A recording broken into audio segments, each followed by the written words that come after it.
Отнеби си живота с мен. Днес приличам на малък фъкбой. И сега малкият фъкбой ще сглобява шкаф. О, да. Днес като бях в Икеа си взех още 50 000 неща. Имаме една малка масичка. Имаме тази сладка кошничка, беше намалена, затова си я взех. Още от белите кутии. И абсолютно любимото ми имаме една лампичка с една огромна кружка. Нямам търпение да я сглобя и да я видите. И да, Икеа ми смениха огледалцето, но на каква цена? Първо не ми дигаха цял ден и аз не знах дали трябва да влача целия огромен тежък кашон или само огледалцето. Затова натоварих целия огромен тежък кашон и по път за Икеа най-накрая взеха, че ми дигнаха и казаха, че е трябвало да нося само огледалцето. И затова влачих огромния тежък кашон и на отиване, и на връщане. Беше супер. Захванах се да сглобявам всичките бели кутии, които между другото влезнаха в прекрасна употреба. След което започнах да сглобявам лампичката с огромната кружка, която свети много яко. Ще я видите в някои от следващите епизоди, както и масичката. И накрая на епизода ще видим точно къде ще ги позиционираме. Време, приятели, за великото разместване.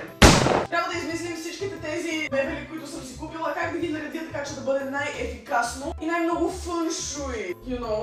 Смятам да преместя шкафа, който току-що построих, ето там хладилника, защото този метален хладилник ми харесва и предпочитам да се вижда възможно най-малко от него. Това ще се опитам да го скрия максимално с тази етажерка. Тази масичка с новата лампа ще отиде до там до това, но трябва да видим дали ще се сведе стола, за да мога да сядам на масата.